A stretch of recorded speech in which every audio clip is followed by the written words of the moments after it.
Hi, I'm Dan Costa, editor-in-chief of PCMag.com, and welcome to Fast Forward, where we have ongoing conversations about living in the future.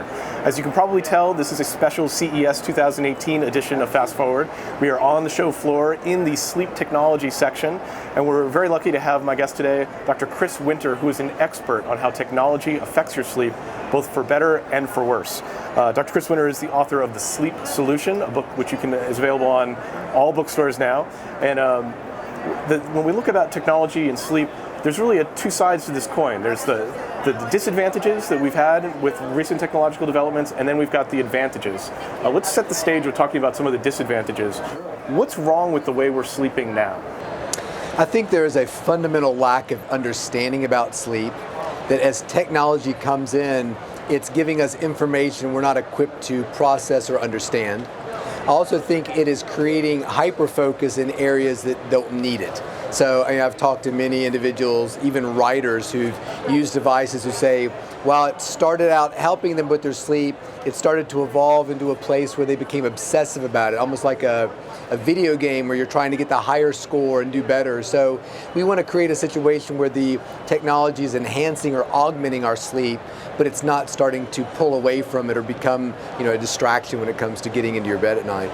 So just from a fundamental perspective, why is sleep so important to us? Sleep underlies everything we do. We think about, pillars of our health as being nutrition or exercise, but really underneath the pillars of those, those aspects are really is really sleep.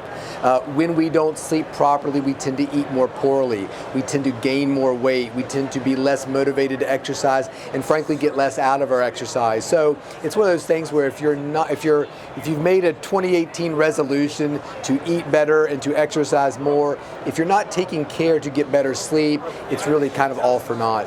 So probably the number one thing I think that's affected sleep patterns in the last 10 years is that now a large portion of the population, including myself, fall asleep with their cell phone next to the bed. And that's something that really didn't happen 10 years ago throughout human history. We just didn't have cell phones next to the bed. How has that changed people's sleep patterns? It's radically changed people's sleep patterns. Taking away things like the light and the stress that these things cause, it's really creating a situation where individuals are not setting aside a time to rest. The day's work, the day's activity, the day's communication has now really bled into sleep. So if it's, people who tell me they'll watch episodes of Netflix right before they go to bed, they literally have the television screen or their phone right in the bed with them. Little alerts and chirps are happening throughout the night that may be nothing more than, 2-for-1 wing special at some restaurant, but there's this sort of activation of cortisol in your brain, like, who is that? What could that be? Is that my girlfriend? And you look at it and it's not. So we're having a lot more difficulty now as a society, particularly youth, disconnecting from technology, entertainment, their ways of communicating with one another. It's also something that's affecting the younger generation, I think, disproportionately. Like when I was an adolescent, I would spend every night on the phone with my friends, usually one friend at a time. Now adolescents are spending all night on the phone with all of their friends simultaneously, sometimes deep into past the midnight hour. Oh, absolutely. And it only takes one person to do that. So, absolutely. I saw a patient literally last week who was brought in by his family because he would have his phone on and his girlfriend somewhere across town would have her phone on, and they would literally, Skype looking at each other in bed all night long. And they were distressed that he wasn't getting enough sleep. Well, of course he's not. He's looking at this, half-dressed girlfriend, so problems we never dreamt about 10 years ago are affecting our youth now, and they're not given really good guidance on how to deal with it. So when I go to sleep at night, I have my iPad, I'm usually reading a book, but I have the screen blacked out with white text. Yeah, that's great. Is that good enough? Is that going to It's much better. I think that when you look at research on e-readers, you're better off with a book with some sort of indirect light, but there are certainly things that we can do. You can invert the text like you've done. There are filters that are you can either download onto certain tablets or PCs or your phone, or a lot of them are being built in with sort of a sleep mode. There's also glasses that we can use now that have the blue blocker lenses. So if you're somebody, I deal with a lot of coaches who have to be on a computer at night when they're getting ready to go to bed. Just putting those on and actually looking at that through a filtered screen can be very helpful as well too. So we're in the sleep technology section of CES, and it's not one or two booths here. There's at least a dozen mattress manufacturers. There are lots of brain sensing technologies. What are some of the most interesting technologies you've seen here at CES? I'm a huge fan of brain sensing technology in terms of what I do, both for elite athletes and their performance, but also the average individual who's telling me I can't shut my brain off to sleep at night. So, the idea of us being able to see what our brain or hear what our brain is doing and learn how to better able to control it, to me, is fascinating. I was always a big fan of the Muse brain sensing headband. They've packaged it now in a pair of glasses, so all the technology and brain sensing application is inside the actual, relatively stylish eyewear that you could literally put on. And if your Uber was delayed getting to your location, you can pull out your app and do a meditation, session in the back of the car in a very easy way that doesn't sort of require you carrying around extra baggage. I'm really impressed with a lot of the wearable technology in terms of not only things you would wear like a wearable watch. Nokia makes a really good sleep sensing watch now that's actually quite attractive, but they're creating sensors within the bedroom and the bed that can look at not only movement, which was always the mainstay of sleep technology, and it's been that way for decades. Actigraphy, how much do you roll around how much at do you night? move as being a surrogate that if you are moving, you're probably not sleeping. If you're perfectly still, you probably are. But now we're incorporating things like heart rate variability, body temperature, other things that now allow us to paint a much more complete picture and really start to move towards the replication of what real scientists would consider a true sleep study. We're getting to that place now where we can do what could only be done in a lab a few years ago in our own bedroom in ways that we don't even realize we're wearing it. So let's talk a minute about the meditation and the biofeedback that you can tap into. I use Headspace. I meditate fairly regularly, but I'm always left with that feeling like I think that it's making me healthier and more calm and more balanced, but I don't actually know because I don't know the effect. I can't see the effect that it's having on my brain. But some of these brain sensing technologies can actually register those changes. They can, and to me, I always tell the patients or the athletes I work with that this kind of technology is like meditation training wheels. It's hard to convince somebody who's never meditated before its benefit because they don't see it. The nice thing about the Muse platform is within a very short period of time, in fact, I've got data that I like to show people of a baseball player I worked with who used it for the first time at 10 a.m. during spring training, and by 2 o'clock he had increased his ability to settle his brain by like 65%. So now you've kind of hooked him. And then if you can start to pull in research that would show an individual who is resting with that state of mind versus the individual resting with the higher active state of mind, you're doing much more for your body, and you're going to feel it more the next day. These athletes are quite in touch with that. When this device is allowing them to settle faster, respond more quickly during the day, and frankly, what's beneficial to me is getting in bed after a difficult, stressful day and being able to wind down and fall asleep quickly. People feel that.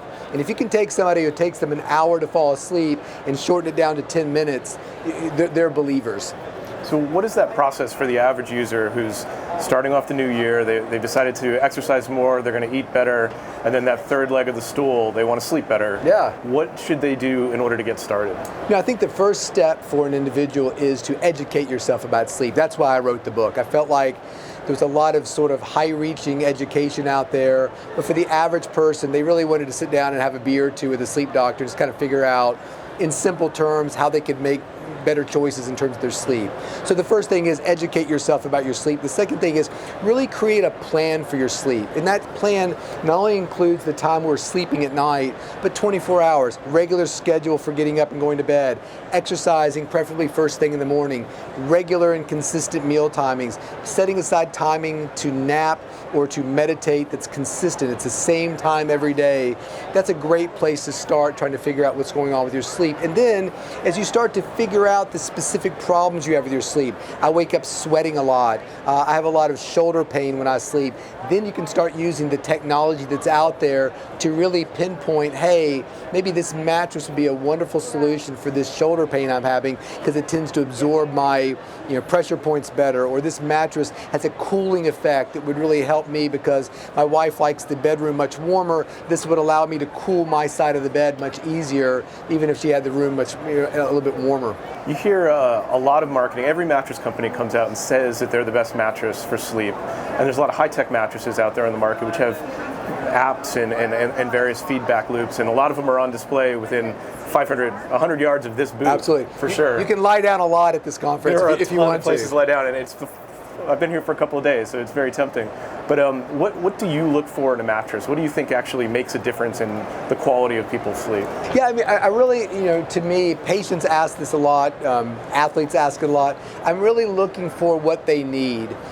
Is it something where orthopedically, you're somebody who likes to sleep on your back and you're looking for more support? Are you somebody who's bothered by the temperature of memory foam? A lot of people who sleep on memory foam, they feel hot when they sleep.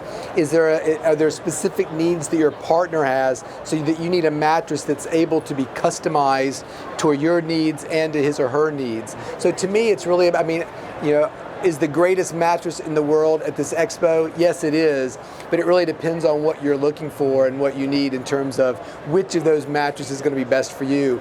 Are you somebody who's looking for something more organic, like a natural latex where you don't get a lot of the bed bug situation or dust mites, you have allergy issues. There's a lot of dimensions in there. So when you're looking for a mattress, you really need to figure out what are the criteria that you need to consider and what's most important to you, and then you can find the right mattress for your needs. What does your personal bedtime routine look like? What time do you go to bed? What time do you wake up?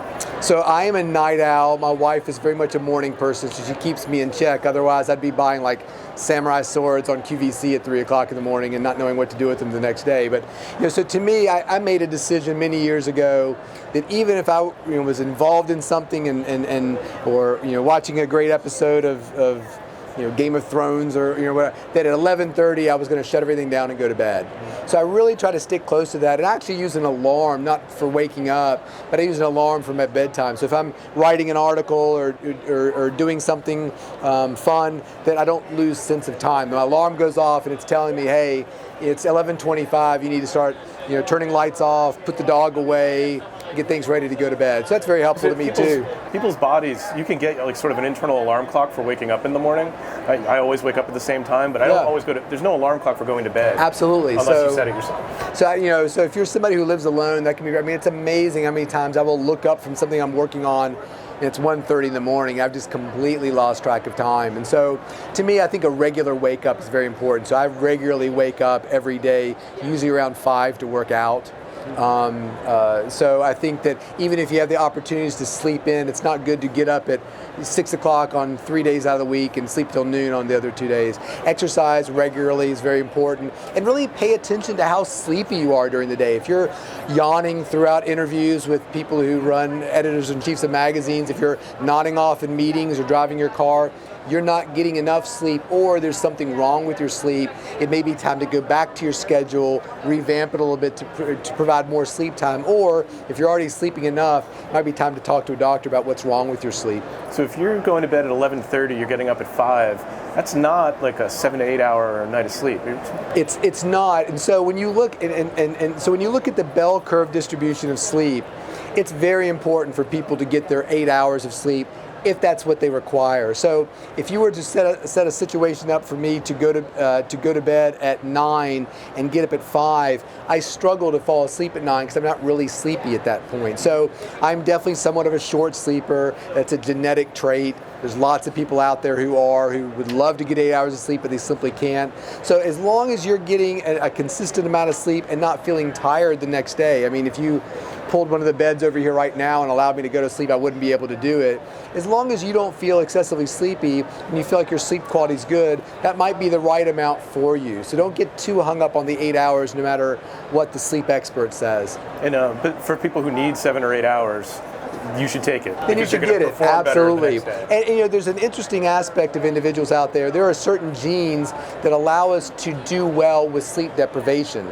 You find that a lot in medical students and doctors. They can function well, they can operate and take your spleen out after 2 hours of sleep. Military people are like that too.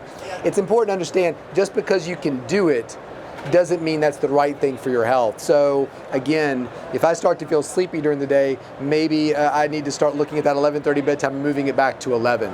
So it's all about getting what you need individually as a sleeper. I want to ask you some questions I ask everybody that I bring on the show. Is there a technological trend that concerns you? And literally I ask this all the time, is there something that keeps you up at night? Yeah, I'm worried about, I worry about a lot of things. One of the things I worry about is technology that's designed to help you sleep, that you are interfacing a lot with it at night. I saw this app that was asking you, what time do you go to bed? How long does it take you to fall asleep? How many times did you wake up at night? So what that's doing is it's forcing the consumer throughout the night, okay, I woke up, I need to remember to tell my app that, or they're waking up and writing down little notes, So I really want you to put as much thought into your sleep as you do brushing your teeth. Set the stage and then don't worry too much about it. So I like technology like this that you're using during the day. And then it's not a part of your bedtime routine. So I think that we need to make our technology a little bit more stealth and a little less something that people can obsess over. Sleeping is not worth obsessing over. Is there a technology that you use regularly, either a gadget, an app, or a product that continues to inspire wonder in you? I think the Muse platform is fantastic. I use it a ton. But when you talk to individuals who are really designed in the development of it, the application moving into the future is fascinating to me. The idea that we can use this very easy interface. And when you look at sleep technology, it's really all about the interface. We can get fantastic brain activity information from an individual, but it might require us for 30 minutes gluing electrodes all over your head. And go into an office, right? Hiring a doctor. Absolutely. To supervise you. Or for an athlete, it's amazing to me how little most athletes will do to collect data. The joke I always made with teams was, until we can figure out a way to stitch the sensors in their underwear, we're never going to get them to do it. But now, this thing maybe might have sensors exactly. In his underwear. Yeah, he's got them all over the place. Yeah, I've worn his pajamas before. To me, the whole idea of solving a simple interface problem and then projecting that interface moving forward in terms of giving us all kinds of information about our day-to-day lives, our athletic performance, is really exciting to me. So that inspires a lot of interest in me. I'm also really interested in light has always been this sort of focus of sleep, that if we can evaluate and change our light, we can really affect our sleep. But there's a real growing body of evidence that's saying now that temperature manipulation might really be the key, that if we can figure out a way that as we're sitting and watching the Colbert Report or Stephen Colbert's show at night, as we start evaluating and changing our ambient temperature in our room and in our bed, that might be the key to really finding our best sleep. And that's the type of thing that would not, people aren't going to remember to get up and turn down the heat every night right. Well, at 9 can't, o'clock. Exactly. But you could program it into a Nest or into an automated system that would just do Absolutely. it automatically. Yeah, and there's technology now that can control the temperature of your bedside independently from your partner's bedside. And now with these applications, it's exactly like you said, I'm trying to mirror a temperature curve, and so that thing can be making minute adjustments to my temperature all night long. But the thing that really blows my mind is you're getting ready to travel to Korea to be an athletic, to perform in the Olympics. You can actually start to adjust your temperature curve prior to leaving, just like we do with light, so that when you arrive in Korea, your body already thinks it's been there for a while. Fascinating. I love it. Interesting stuff. How can people follow all the interesting things that you're doing online? So my Twitter is @SportSleepDoc. That's SportSleepDoc. My book, The Sleep Solution: Why Your Sleep's Broken, How to Fix It, is available on Amazon.com. You can follow us through Muse. Choose Muse is their Twitter handle. Dr. Winter is pretty easy to find online. It is. Dr. Winter, thanks so much for taking the time to talk to me at CES. Absolutely, my pleasure. This was fun. I hope you get a good night's sleep tonight. I would not have it any other way, and I hope you do too. Okay. Thanks so much for joining us. That is a special CES edition of Fast Forward. If you want to see back episodes of this show, you can find them on PCMag.com or, of course, wherever fine podcasts are downloaded for free. Thanks so much for joining us.